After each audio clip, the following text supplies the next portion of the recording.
Hello, wonderful friends. Welcome to another episode of Your Business Story. I am here with the amazing Nancy Zare, PhD. Nancy, how are you doing today? Phenomenal. And in your honor, because this is the woman with many ways to see the world and use your voice authentically, I've got my hats. I love that. You know, I love your hats. So, what I'm going to do now is go ahead and tell everyone what we're going to be talking about today, which is titled Being Curious in a Glance with guest Nancy Zare. So, do you ever wish that you could know what kind of person you're about to hop on a call with, even though you've never met before? Nancy has a unique professional superpower that helps business owners sell without feeling like they're selling, all based on buying personalities and all backed by actual research. In this episode, we will work our way through a business adventure that only curiosity could take us on. You won't want to miss the conversation that I am having with the amazing Nancy Zare because selling doesn't have to feel like getting a root canal. I love it. I love it. In fact, it's so interesting. I can't wait to hear this episode myself. Yes, I think we're going to have so much fun today. And so, first, can you tell us a little bit about how you got this really unique superpower that I don't know anyone else who has it, actually? Gosh, that's a great question because, of course, it's evolved over time. It's not like I was born with this superpower, but I was born with an interest in human behavior. And I had plenty of human behavior to observe. I was the youngest child, the only girl in a family where my parents had a very stormy marriage. And I wanted to help them. And I actually did help them around the age of 10 or 11 after watching a TV show. I did that intervention with my parents. And amazingly, they let me do it. So I at the end of that conversation with my parents, this is what happened, Kristen. Both parents were native born English speaking adults. Now they passed on. I can't ask them this. Although yesterday I talked with a clairvoyant and she actually confirmed what I thought. And what I thought is that my parents were in such distress they needed any kind of intervention. Because can you think about it? A 10-year-old, an 11-year-old trying to help you with a marriage problem? It doesn't make any sense to me. But at any rate, at the end of this conversation, I turned to my dad and I said, here's what you're going to do so mom will feel loved. And I translated what I heard mom say. And then I did the reverse. Mom, this is what you need to do so dad will be respected. Notice the difference between the words love and respected. You see, I heard both parents very clearly state what they needed and wanted from each other, and they could not hear it for themselves. And in one case, mom needed love. In the other case, dad needed respect. You see, someone could argue they had different love languages. I'm sure that's true.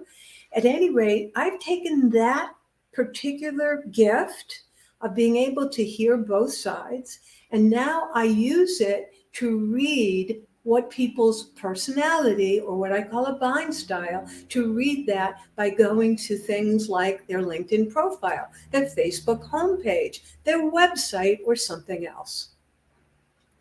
Yeah, that's amazing. So I actually Nancy found me. She tracked me down and she got on my calendar and I was really interested in her because within a few minutes someone she didn't know at all, I was like, here's the LinkedIn profile of this person. And she described him exactly, like things there's no way she could have known about him. And I was like, what just happened? What is going on? And I knew that I wanted to have you on because this is our curiosity season. And you are a naturally curious person when it comes to, like you said, understanding how what people are saying and what they need and what they really mean, right? Yeah. And you're right. And I want to just make sure people realize that this is a skill. A skill means you can learn it. I happen to be able to teach it. It's a skill to be able to look at somebody's material, and by material, I'm including their photographs and the words, their posts that they write, or the content that they put up on a website, whatever it may be, that you can learn to read it, look at it, take what's in plain sight, and gain insight into what it is that that person is like as a personality. And yes, that's exactly what I demonstrated for you, Kristen, because I thought that sales and marketing are a good combination. It's so true. And actually, I was on a call with someone yesterday and they were doing most of the talking. And I was like, they're a four. They're a four. I kept thinking, I'm like, they're a four because you taught me how to recognize that. So I knew that my job on the call was mostly to listen. I'm glad you pointed that out because, of course, you've got a lot of four in you anyway. So listening and conversing and sharing personal information is something that is comfortable for you. But for the person who is uncomfortable in that situation, if you know that this person, the other person you're meeting with, is going to be a talker, then guess what? Ask some questions, sit back, and enjoy the ride. And instead of thinking like, oh, but I got to switch and turn and make it go somewhere. No, you don't. You are actually in service right now to that individual. Right. And you're communicating with them in a valuable way to them, Yes. even though you're not saying all the words that are on your checklist in this moment. Yeah. Yeah, exactly. I was actually talking to a friend earlier today and she was describing someone who pitched her and I was like, "Oh, well, if they can't answer that question, then that means they're not good at communicating and that's their whole job they want you to hire them for, right?" And she's like, "Yes." And in my head, I was like, "Nancy's the one who taught me how to recognize this. Even though I'm a communication expert, right? You taught me to think about communication in a new way, which I honestly thought was impossible because I've learned about communication in so many ways. So you taught me though to be curious in a different way as well. So you would say, "Okay, Kristen, look at this person. What do you see? What do you notice?" And so how did you start taking the things that you realized about yourself as a child and knowing that you could bridge the gap for different people with communication and then use that to get curious about the choices people are making with their words and their wardrobe and all of that fun stuff? Well, I remember when I went off to college, and I would happen to be a pre-med major, and I was taking all these, biology, chemistry, whatever kind of courses. But we did take an intro to psychology. Ooh, I was hooked. I didn't even really know what psychology was all about, but I eventually majored in it, and I've gone on to get a master's and a doctorate. And so what I learned in some of those introductory classes is, personality theory, that there are four personality styles. And it dates back from the era of Hippocrates. He called them temperaments. And he actually treated people medically. If you recognize his name, Hippocrates, he's the father of modern medicine. So he Yeah. treated people medically based upon their temperament. Now, the temperament included their physiology, their body type, like are they tall and thin or short and fat, whatever they might be. But it turns out that there is also a personality that seems to accompany the body type. More research, of course, has taken place, especially in the last, century or so, as we've developed the scientific method. And we found out that there are four quadrants in the brain, and these quadrants do correspond to one of these personality styles. And so research has been done about the various styles.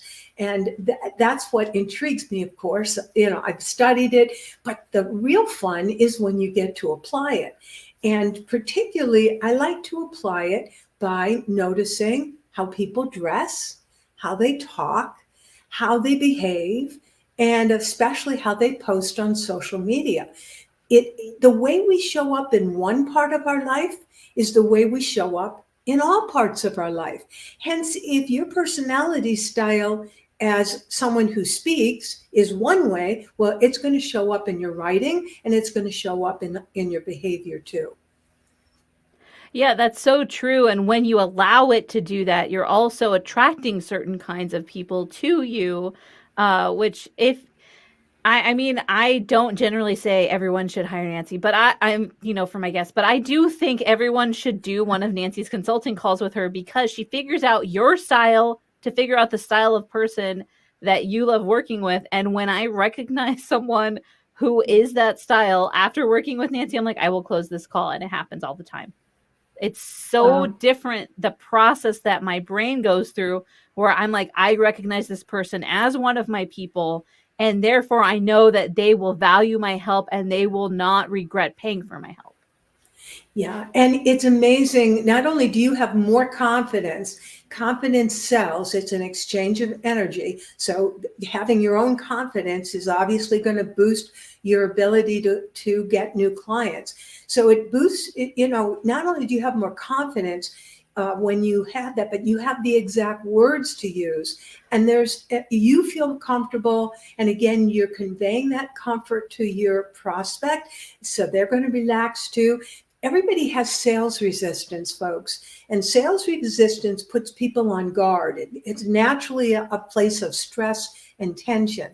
It's that knee-jerk reaction when the clerk comes up to you in the store and says, "May I help you?" And your response is, "Oh, I'm just looking," right? We all have sales resistance.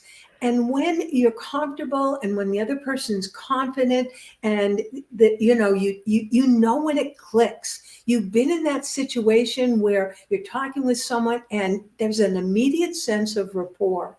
And it doesn't matter whether you're an introvert or an extrovert, there's a sense of, wow, this person gets me, we're alike. And as a result, it opens the door to doing business together. Yeah, I love that. And I think one of the things that we know scientifically, right, is that when we're curious, it turns off the fear section of our brain. So when you're like, I'm scared of this person, instead, if you're like, I'm curious about what kind of personality they have and if it's a match for mine, and that's what you're on, we call them discovery calls, but I feel like people don't treat them that way. They're like, this is a sales call. Okay, Oh, well, yeah. the first call, you need to be curious about who you're talking to so you can understand what their problem is and what kind of help they need. Yeah. And you really, if you focus more on the other person and truly listening and displaying curiosity and asking questions, and by the way, be careful about asking question after question after question. It can sound like an interrogation. So Mhm. I actually have a formula, some guidelines for how you can ask questions so that it comes across more natural and conversationally rather than just peltering them with questions. But yeah, you want to ask questions, you want to be curious, you want them actually to talk more than you talk. That's usually a good sign of a well-run sales conversation. Yeah, I love that so much. All right. So before we move on, is there anything you want people to know who are curious about you? At the end of the episode, we're going to tell them exactly how they can work with you. But what would you say if someone's like, why should I invest with Nancy? Why should I make sure to get on Nancy's radar? Well, first of all, what do they want to know? Everyone wants to know about the hats. So I don't know if I should go into that little story or not, but the hats represent the fact that entrepreneurs wear many hats, and the hat that they usually dislike the most is sales. My favorite person to work with has invested in their occupation. They have maybe an educational degree, one or more. Perhaps they have a license or some sort of certification that qualifies them to do what they do. And while they were studying and learning and developing their gifts and their skills, no one told them anything about running a business. And so the rude awakening comes when there you are, you have put out your shingle, you are ready for business. And guess what? Nobody's coming to hire you. And you find out that you're going to have to market and sell. Sell is a four-letter word. They're going to have to sell, themselves. And the person I work with feels awkward, shy. They're a little bit tentative about self promotion. It's not that they don't want you to pay attention to them, it's that they don't want to be pushy, aggressive, and salesy. They have had their fill of people who are full of hype and promises and are, pressuring them to take action, and they don't want to be like that. So this is the person that I want to work with.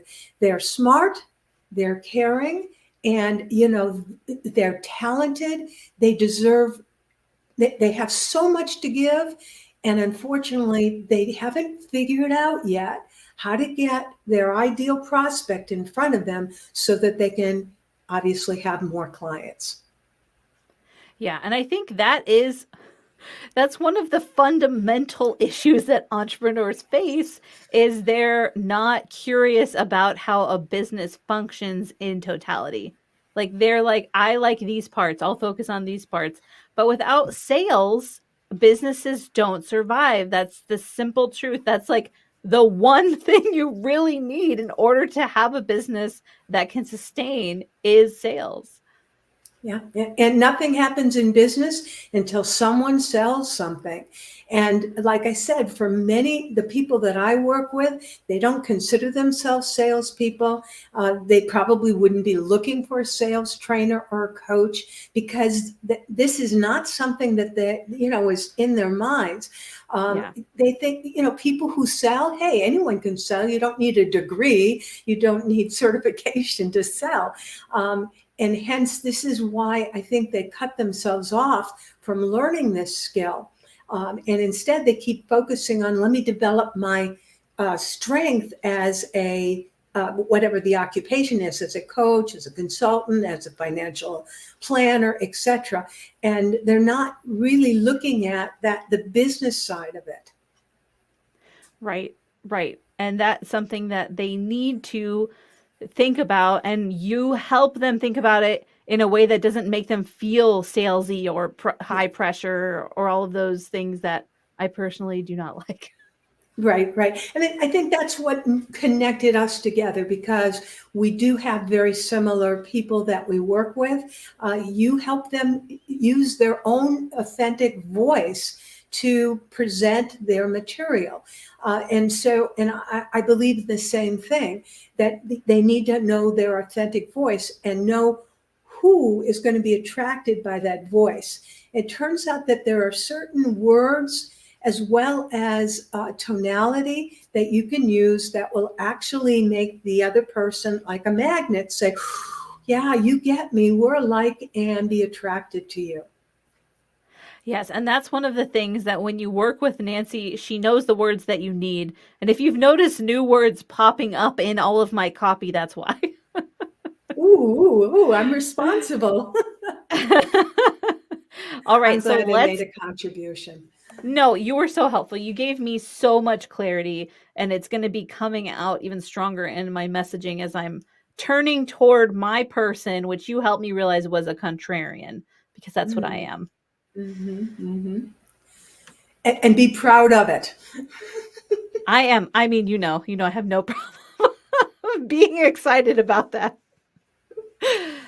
All right, so we're getting into our curiosity questions. I'm going to ask you some questions and you can answer them about anything in life. They do not specifically have to pertain to business.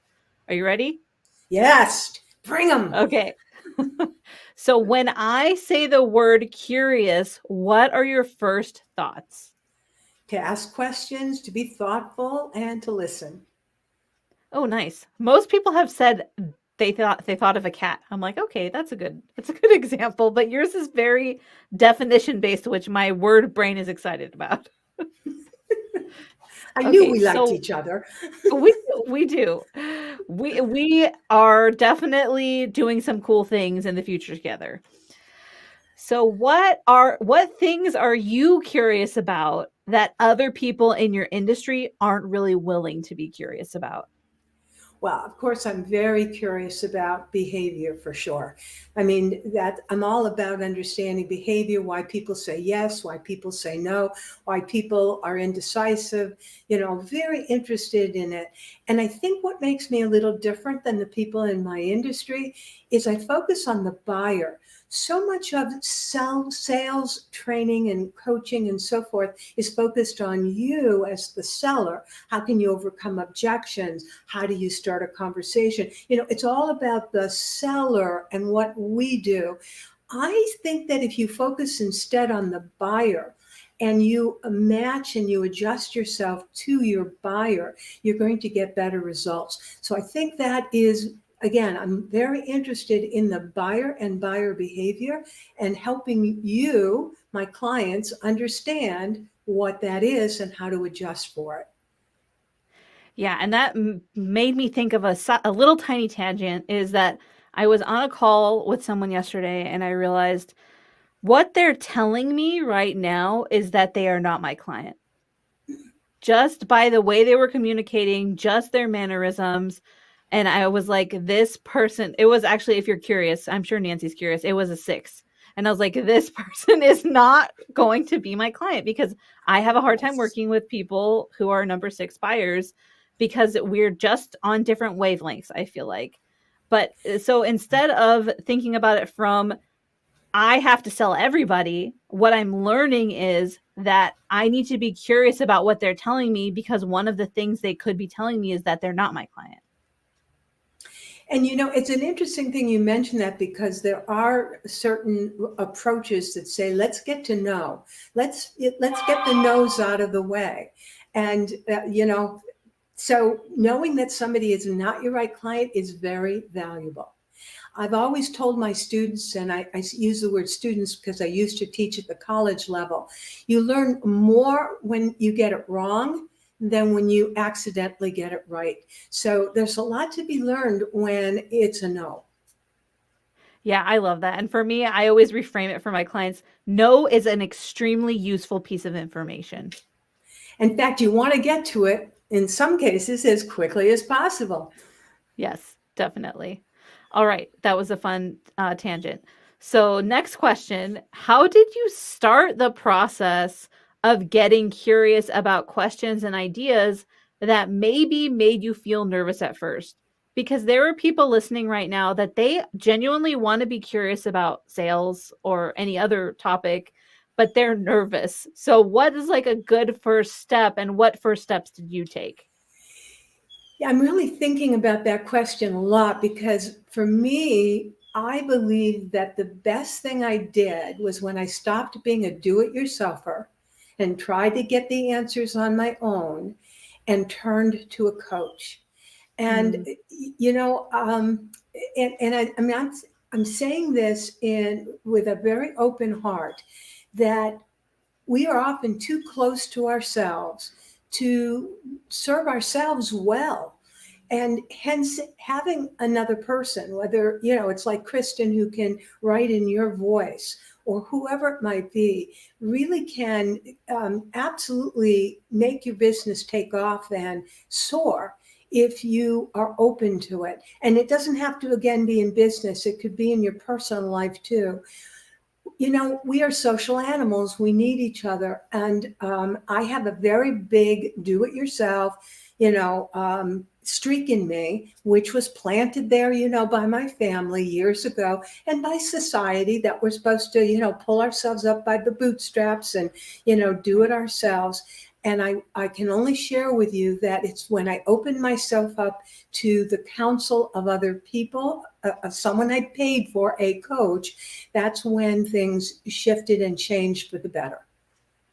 I love that. That's a very unique answer actually for this question. No one else has answered that way. And so essentially what you're saying then is the first step in the process of getting curious about something you're nervous about could be hiring someone to help you get curious in a more objective way. Yeah, nervousness in our own heads, it's a dangerous place to be. So I recommend that you seek out someone else. And if we seek out a good friend, they may not have the objectivity to talk with us in an open, authentic way. But when you seek out someone, and again, for hire or or some other, however you find this person, they will take a very good perspective about you and listen to you and observe you in a way that you can't see yourself. It's kind of like your own voice. The first time you've heard a recording of your own voice, you go, that's not me. Well, because our voice is stuck in our heads. Well, guess what? We're also stuck in our heads with whatever it is that you may need curiosity or that nervousness that you have. We are stuck there. And the person who can get you unstuck is someone who's outside. Yeah, that is so insightful. I love it. That's just true. And in my own life, I have definitely experienced that to be the case where I will get nervous or, I've struggled with anxiety. I'm doing a lot better now, thankfully, but I need that other voice to tell me, hey, you've got this, or hey, it's good to fail, right? I spent all last year failing at 10 big things. I think I succeeded at 3 of them. I just did a recap about that. That's great. That's really great. Give yourself permission to fail. One of the things I've done, believe it or not, with a client is I've made a suggestion that they go home and take one of their pieces of art that's hanging on the wall and deliberately put it askew so that it isn't, lined up with the horizon as a reminder that things are not perfect, that you do fail, etc., and live with it looking like that. It's very hard to do, even for 24 hours, to just see something out of place. But it's Yeah. amazing how it can help you open up to more possibilities. Yeah, that's a really great simple exercise that listeners can do. I don't know if I'm going to do that. I'll try to do it and report back, I guess. All right, so that brings us to our final question. Do you think being curious in business specifically has helped or hurt you? Oh, absolutely. It helps. You want to be curious. You want to get more information. You want to be open to learning. The person who's not learning, unfortunately, is dying, and so, yes, you want to be curious. And I am constantly curious, not just about the things that are relevant to my own business, but things that are tangential. One of the things I've discovered, maybe you have as well, I had to take a bunch of classes, high school and in college that seemed, like irrelevant. Like, why am there, this liberal arts education just felt like it was too liberal or whatever.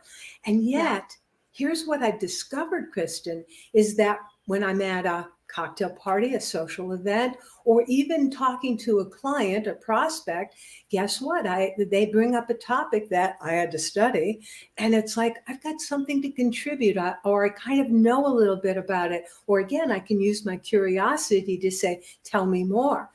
The other day, the idea that came to mind is German.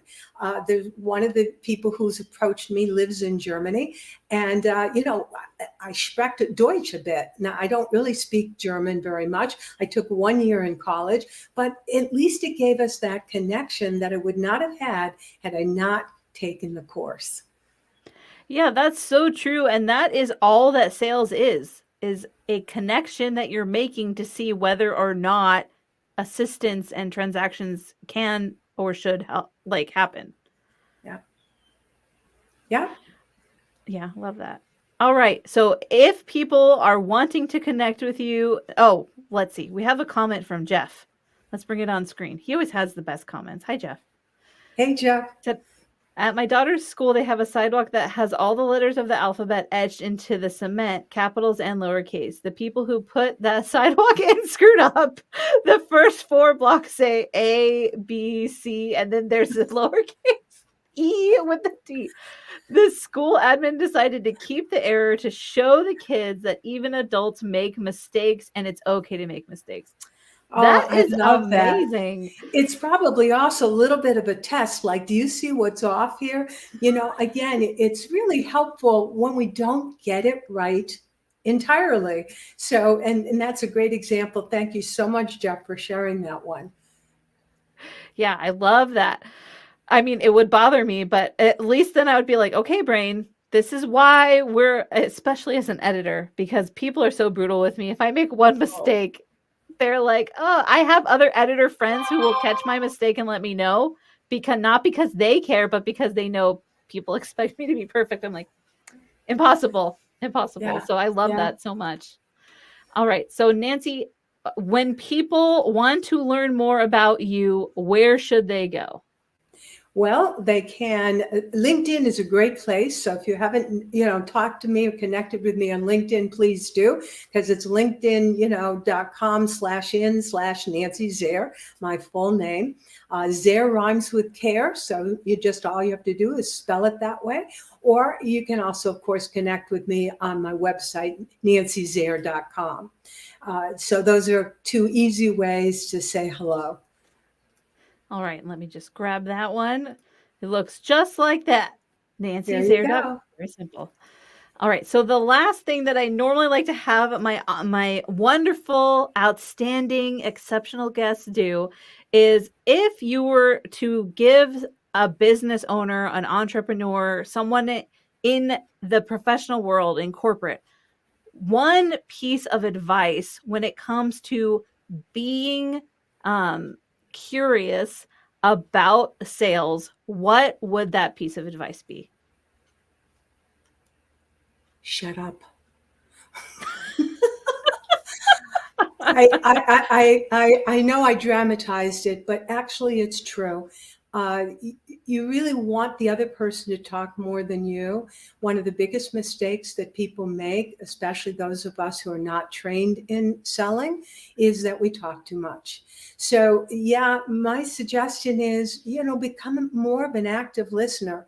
Active listening is a lost art, but it actually takes a lot of energy. You may even perspire if you're doing it correctly, to listen actively, to really hear what's being said, to observe the other person with that third ear and your inner eye, because there's a lot being communicated and it isn't the words. Oh, I love that. We could do a whole episode on nonverbal communication as well, because that's definitely a thing. Well, thank you so much, Nancy, for being on the show. I appreciate you. I know my listeners are going to find your advice so helpful, so practical. And I'm also excited for the collaborations that we have coming up, and we will keep you posted on that. So, Yes. thank you. And also, I have to say this because I say it every time, and it's true, by the way, to all of the listeners, to all of the viewers, you are amazing. I believe in you, and your business story matters. We will talk again really soon. To your